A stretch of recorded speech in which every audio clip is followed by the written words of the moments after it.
This is the Election Bureau. Hello, good afternoon, and welcome to the Citi Prime News. We're coming to you live from our studios at number 11, Dr. Martin Loop in Adabraka, Accra. My name is Ajwa Tinkrama Domina. Coming up this afternoon, controversy in Parliament far from over. As NDC Member of Parliament for South Roxanne Nelson Dafia Mekpo attempts to injunct petition by the NPP side to recall the House. We'll hear from the Africa Centre for Parliamentary Affairs, which is warning of the overall impact of this on Ghana's peace ahead of the December elections.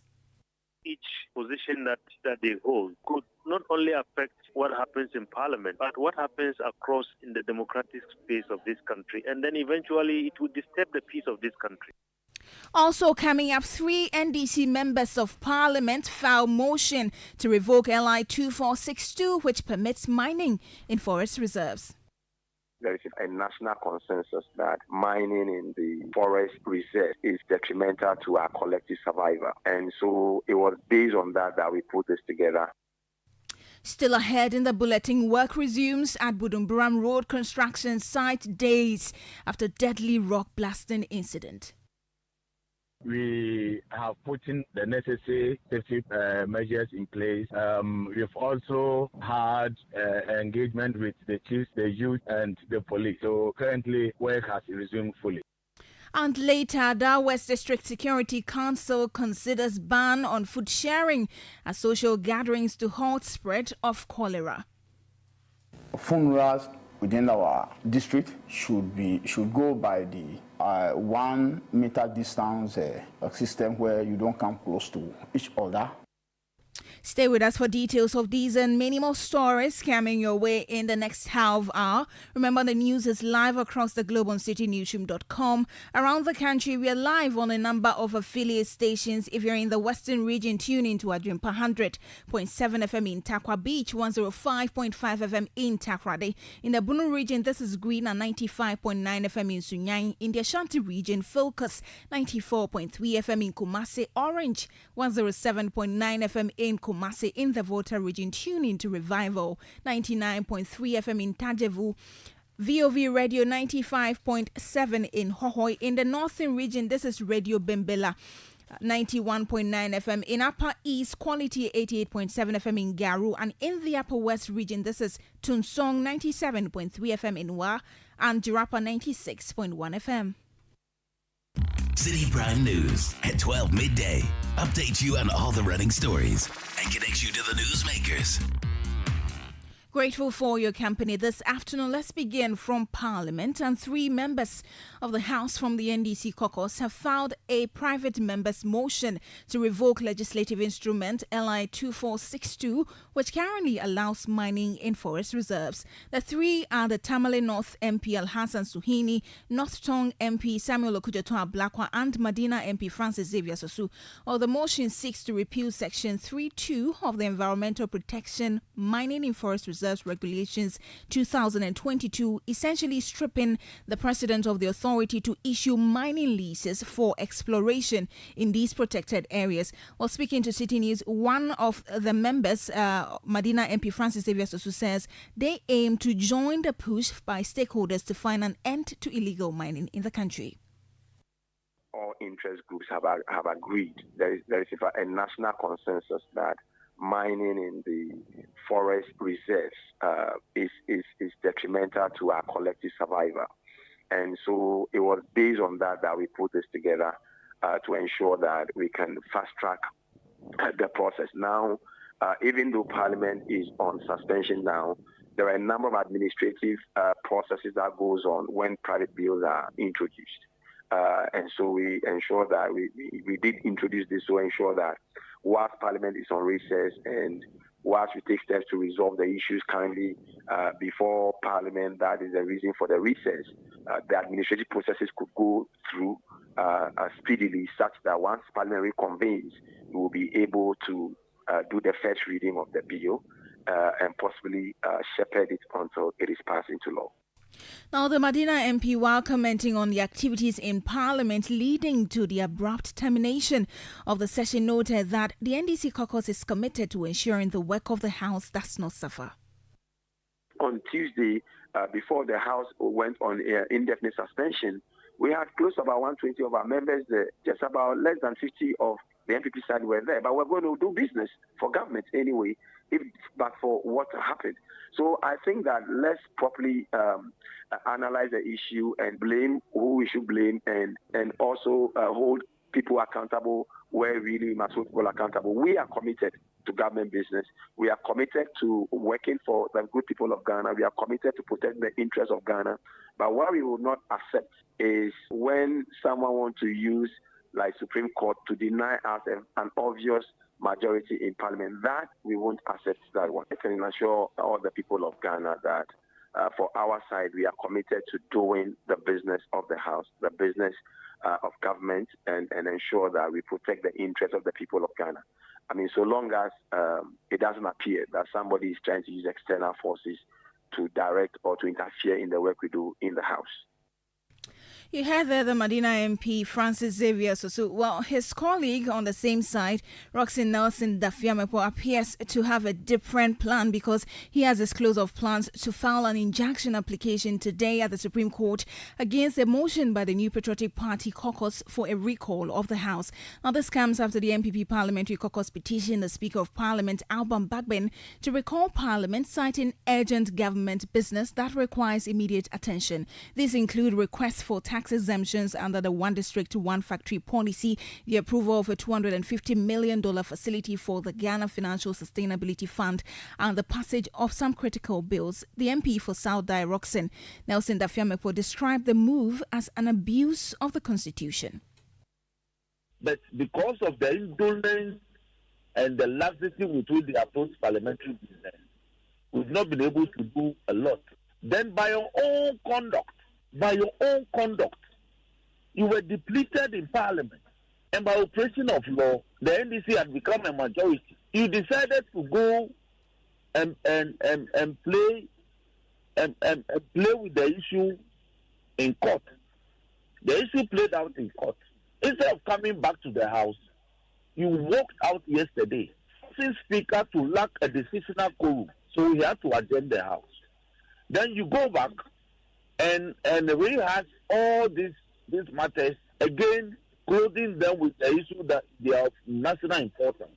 And they should wait for it, because I am also going back to the Supreme Court. I am going to ask the Supreme Court to interpret the constitutional provision that they are invoking. Because when a Speaker invokes a constitutional provision to arrive at a decision, they are questioning it. So I am also going to the Supreme Court to challenge this motion or memo for a recall. And I will seek to injunct the Speaker from acting on this memo until the final determination of my case. That's the MP for South Dai, Roxanne Nelson Dafiamepo. Well, let's understand the impact of all these on parliamentary business.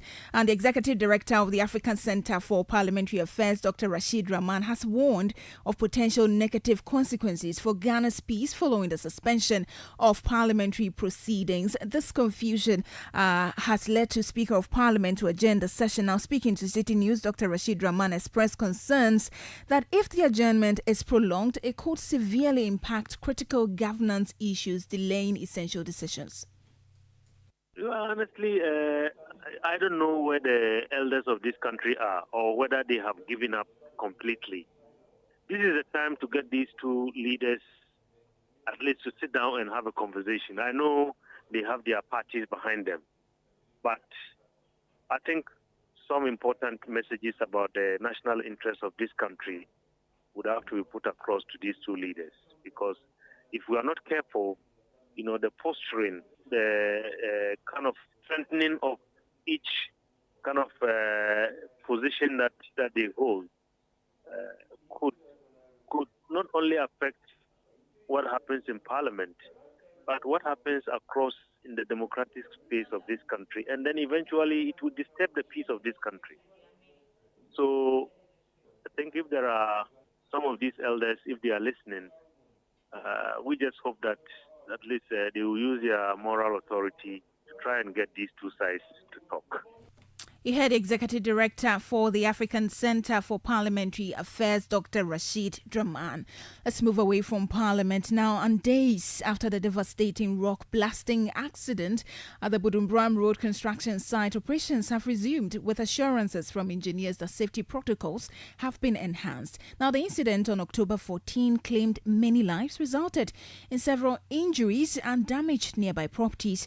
A project supervisor speaking off the record confirmed that additional training has been provided to staff and advanced monitoring systems installed to mitigate any more incidents. Now, in an interview with some of the residents around the construction site, they expressed confidence that the measures taken by authorities are enough to curb future accidents.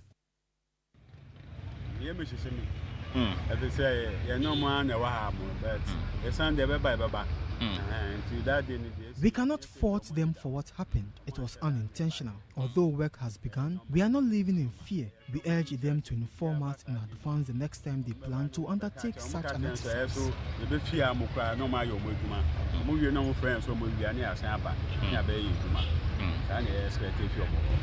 When last time they just inform us that we should go back. So apart from that, we don't have any problem. We don't fear now.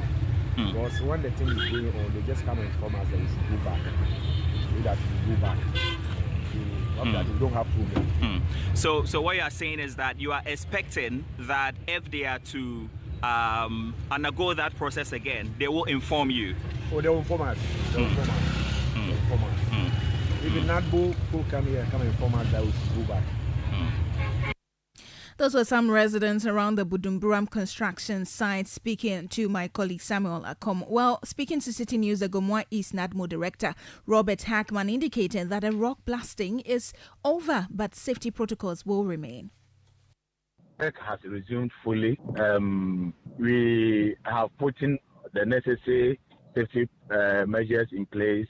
We've also had engagement with the chiefs, the youth, and the police. So currently, work has resumed fully.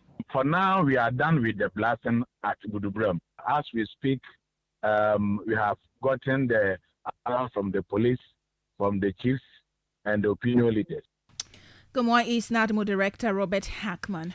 Moving on now, a Labour analyst, Austin Game, wants the government to demonstrate its commitment to negotiations with the Civil and Local Government Staff Association CLOGSAG to avert any potential nationwide strike. Now, CLOGSAG has announced plans for a nationwide strike on November 4 due to ongoing delays in finalizing a salary structure for civil service and local government staff. CLOGSAG had previously indicated plans to strike back in June 2024, threatening action for July. However, after engaging with the government, the group postponed the strike, believing that a salary structure would be finalized by the end of October and implemented by January 1, 2025. Well, despite several meetings since then, CLOGSAG reports that no firm offer has been made by the government, leading to this growing frustration among its members. Austin Game emphasizes the importance of a proactive approach from the government to resolve these issues before the strike date. In fairness, the union CLOGSAG deserve to be listened to.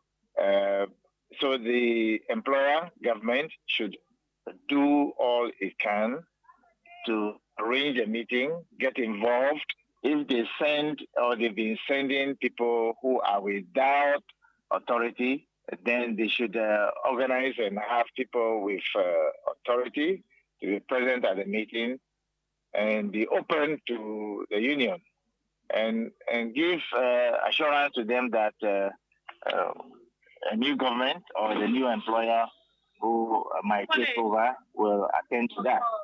So in principle, they should be seen to have agreed in principle that they are entitled to a new structure, they are entitled to a new whatever, but it will be subject to negotiation between that new employer and the union, so that something is written on paper.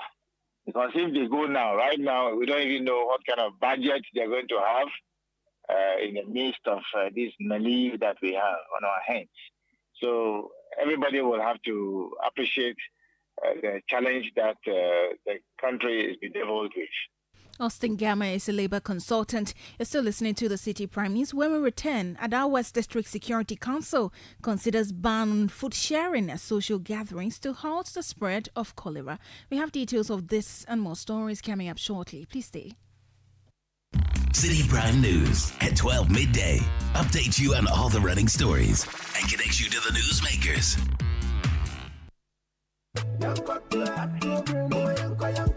Ago Omambapa, the time to exercise your civic duty is here again. This year, we the good people of Ghana have another opportunity to elect our leaders on December 7. This is a very important national exercise and you have the civic duty to make that decision for Ghana. Don't be indifferent because your vote counts. Vote on issues. Don't sell your vote. Reject violent candidates and expose acts that undermine the integrity of the elections. Don't attempt to snatch a ballot box or deface political party posters. The law will deal with you. December 7, 2024 is election day. Pick up your voter's ID card. Get to your polling station. Follow the voting process. Make that bold decision for Ghana. Vote peacefully. Ghana must win. Vote on December 7. It's your civic duty. Civic duty required of you as a Ghanaian. So get involved and vote. A message from the National Commission for Civic Education, NCCE. Channel 1 TV is live on DSTV, GoTV, and HD+. On DSTV, find us on Channel 363. On GoTV, we're on Channel 117. And on HD+, get us on Channel 108. On a digital TV, run a new search. But take note that without an antenna, you cannot access Channel 1 TV. Channel 1 TV can be accessed on any free-to-air digital box, like the DSTV and HD+ boxes. Channel 1 TV, telling your story, empowering change. Citi Prime News at 12 midday. Updates you on all the running stories and connects you to the newsmakers. You're welcome back to the bulletin. Let's bring you some other stories this afternoon. The National Premix Fuel Secretariat says it is working to resolve the shortage of premix fuel being experienced around the country. Now, fishermen in the Sege constituency in an interview with City News expressed frustration over the delay and inconsistent supply of premix fuel. According to them, the recurring situation is affecting the operations. However, the administrator of the Premix Fuel Secretariat, Nana Abrokwa Asare, says the issue has been resolved and it has fulfilled some obligations expected by the bulk distribution companies. Admittedly, the National Premix Fuel Secretariat has been experiencing some challenges with regards to supply of premix fuel, and the supply has mainly been based or in relation to the BDCs that we work with. With regards to the recent challenges that we faced, it has mainly been due to some obligations our BDCs wanted us to fulfill. Of course, it was a difficult task ahead, but as I speak to you, currently that problem has been solved. Every obligation that was required of it has been met. And as I speak to you, I think on Thursday or Friday, we have resumed supply of premix fuel to all our beaches across the country. Of course, when there's a long week in that manner, it takes a while to saturate the market again. So on Thursday, Tamawa Refinery resumed operations again. And we are resolute to ensure that now that we've resumed operations, we'll double our supplies to be able to make up for the lost period that we have experienced. Well, he added that the introduction of the automation system is to address the shortfalls experienced in the long term. The long-term solution to the problems that has been confronting us is the automation that the government has embarked on. This is an initiative from the Vice President, His Excellency Dr. Mahmoud Bawumia, that has to do with the digitalization of our premix fuel systems that we have across the country. As I speak to you, government is aggressively commissioning most of these projects along the landing beaches. Hitherto, landing beaches that used to experience shortages, where we have this automated system, I can tell you on authority that these problems are no longer existing. Because Nana Brokwasar is the administrator of the National Premise Fuels Secretariat. Moving on now, the Adar West District Security Council is considering a ban on the sharing of food at social gatherings to help curb the spread of cholera. The council indicates that poor hygiene practices have been contributed to the outbreak of the disease in both the Adar East and West districts. In an interview with City News, District Chief Executive for Adar West, Samson Tete, urged residents to prioritize hygiene and report any suspected cholera cases.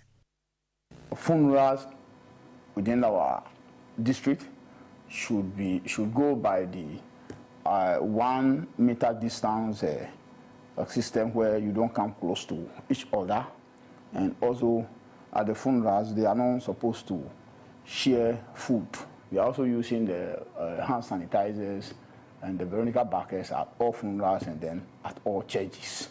We are sure that by the time tankers will not be able to go again, community water will finish with their extension, and therefore water should be flowing into those communities.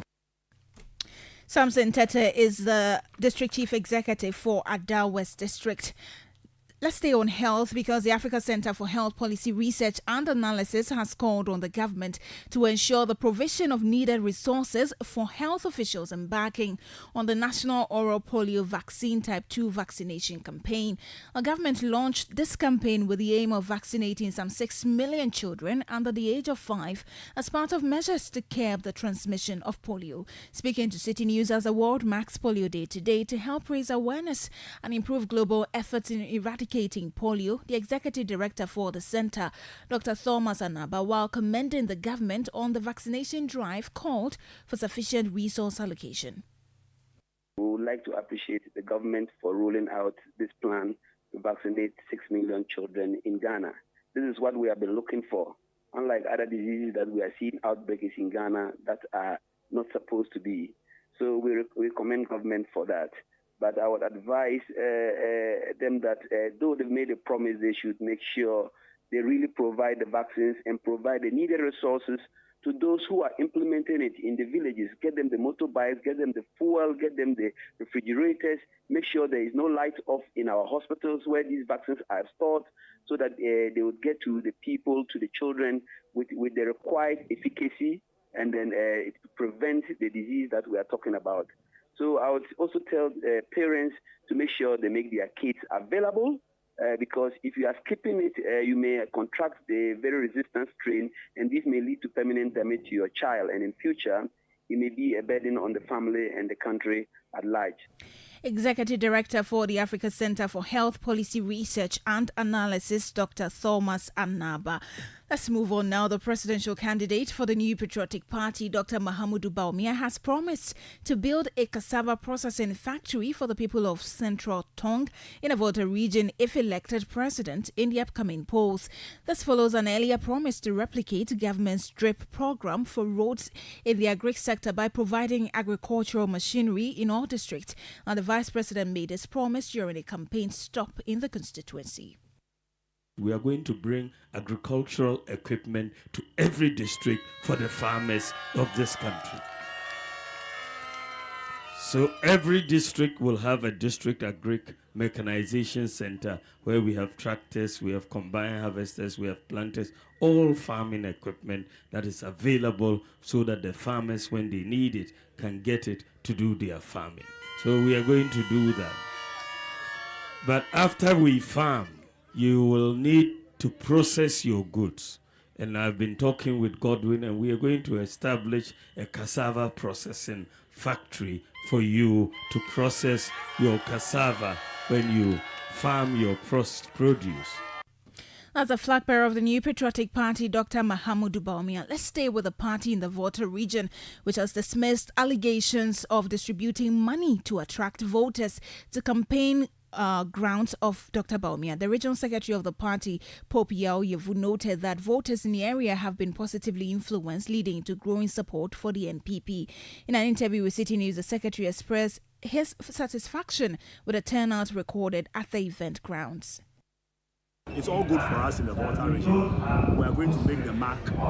We are sending a strong signal out there to everybody, the NDC, that the Volta region is a ground that we are all going to fight for. The people of the Volta region believe in us this time round, and they are going to vote for us. So for us, those naysayers who are saying we are paying monies to people for them to come to our programs and all of those things. But I can tell you, people organically are coming out to listen to the messages. You heard Pope Yao Yevu. He is the Volta Regional Secretary of the New Patriotic Party. Now, the Aguna West Municipal Assembly in the Central Region has dismissed claims by residents regarding the lack of road construction in the locality. Residents have expressed concerns over bad roads in certain areas which they claim have remained neglected for years. However, speaking on Community Forum on Channel 1 TV, the roads engineer for the Aguna West Municipal Assembly, Daniel Gauga, highlighted the roads have been constructed so far and pledged to continue further development. So though we have done a lot of roads, we have done, when you get to Goechi, there is a road that we managed to cut to reduce traffic, and that is Falcom and then Edufu Road. And then when you come to Greenland Hotel, at the back of it, we have done that road too. It's also reducing traffic. We have highways, we have feeder roads, and we have urban roads. So those roads I cannot mention, but I can only mention of roads that are within the municipality, including Nyakrum. So you are working around the clock to fix these exactly. roads. Is that so? Thank you. And then, I want to address my brother's this thing. Be very fast about it. Our Yom, we are going to do drains up to a point from pipe tank. There is a problem at that place, so we are going to fix that problem, and that will be done very soon. We had the roads engineer for the Aguna West Municipal Assembly, Daniel Gauga, speaking in that interaction with my colleague Philip Nilate. Well, you can catch Philip on the Community Forum on Channel 1 TV every Thursday at 9 a.m. Let's do some more stories now. The Greater Accra Regional Minister Daniel Titus Glover has encouraged members of the Seventh-day Adventist Church to exercise their civic duty by voting in the upcoming December 7 elections, despite the date coinciding with their Sabbath.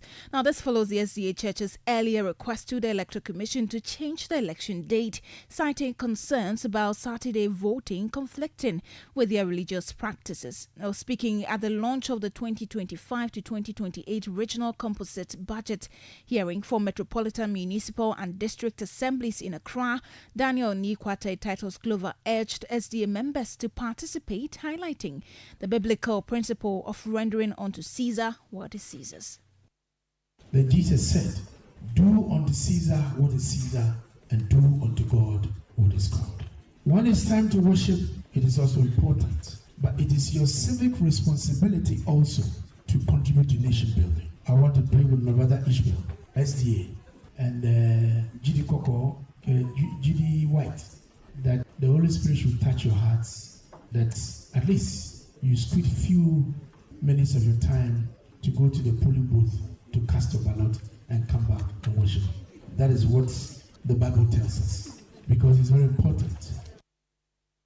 You heard the Greater Accra Regional Minister Daniel Nikwate Titus Glover.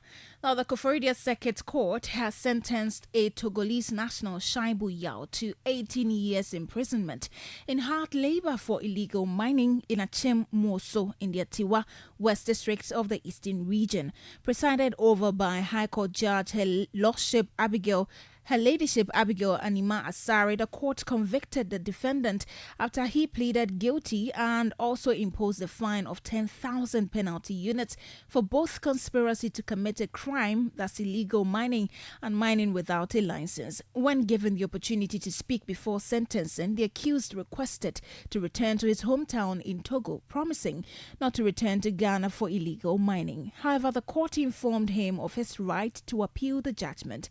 In her ruling, Her Ladyship emphasized the escalating issue of illegal mining in the country, which has become a national concern. She also instructed her interpreters to clarify the sentencing and urged everyone present to refrain from engaging in galamsey activities. And that's how we wrap up on today's edition of the Citi Prime News, which has been live from our studio in Adabraka in Accra. For more news, you'd want to log on to citinewsroom.com. You can also join us using the hashtags CitiVerify, hashtag GhanaPost2024, and hashtag Election Bureau for more election-related stories. My name is Ajwa Tenkramadum, and I thank you for your company. Good afternoon. City News. We speak first. Reach our hotline on 0302 224959 and get interactive on Facebook, City 97.3 FM, and on Twitter at City 973.